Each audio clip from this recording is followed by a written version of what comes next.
On September 24, 1988, a Canadian sprinter named Ben Johnson ran the fastest 100 meters anyone had ever officially run, 9.79 seconds, a margin over his closest rival so wide that commentators struggled to describe it live.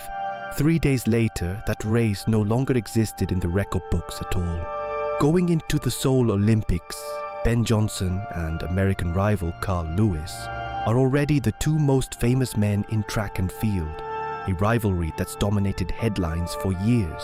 Building toward a showdown both men have spent the entire Olympic cycle chasing. Johnson has beaten Lewis in their last several meetings, including at the 1987 World Championships in Rome, where he ran a world record 9.83 seconds. The Seoul final is treated, before it even starts, as the biggest race in the sport's history. The reigning world record holder against the man many still consider the sport's biggest star, with an Olympic gold medal, not just a stopwatch, on the line.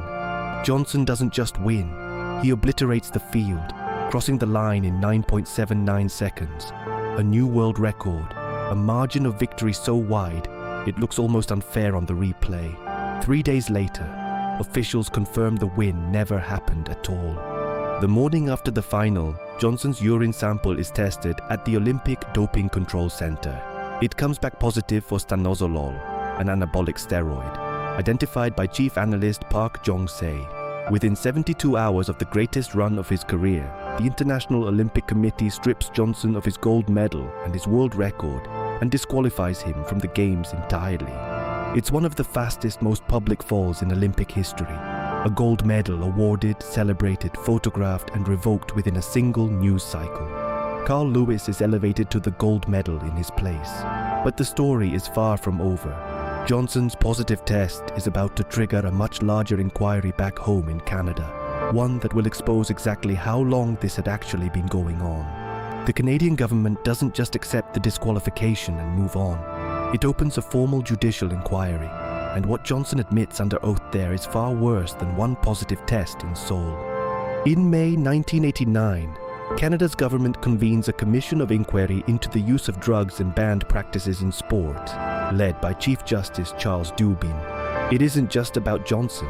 It becomes a wide-ranging investigation into doping across Canadian track and field. But Johnson's testimony is the centerpiece.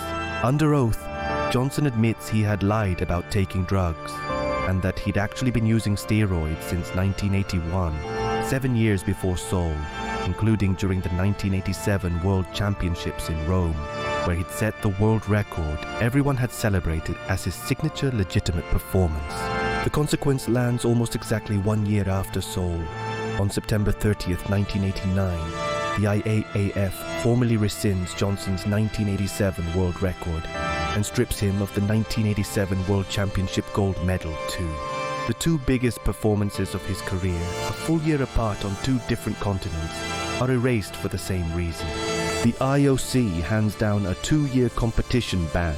It's a serious penalty by 1988 standards, but it also leaves the door open for a comeback, a door Johnson tries to walk back through, and one that's about to close on him permanently. Johnson returns to competition once his ban expires, chasing a comeback at the 1992 Barcelona Olympics. It doesn't go the way he hopes. He fails to even make the final, finishing well outside medal contention, a shadow of the runner who'd once held the world record. The end comes in January 1993, when Johnson tests positive again, this time for excessively high levels of testosterone, at an indoor meet in France. For a second offense, the penalty isn't another suspension. Athletics Canada and the IAAF impose a lifetime ban from competition. His career as a professional sprinter is over for good. The Dubin Inquiry that followed Johnson's case is widely credited as one of the foundational moments in modern anti-doping policy. Canada builds significantly more rigorous testing protocols in its wake, years before the World Anti-Doping Agency is even created in 1999 to standardize the fight globally. More than 3 decades later, the 1988 men's 100-meter final is still sometimes called the dirtiest race in history, because Johnson wasn't the only finalist later linked to doping across his career. But his name remains the one most associated with the moment track and field's biggest stage learned, in real time, in front of a global television audience, exactly how far the sport's biggest stars were willing to go.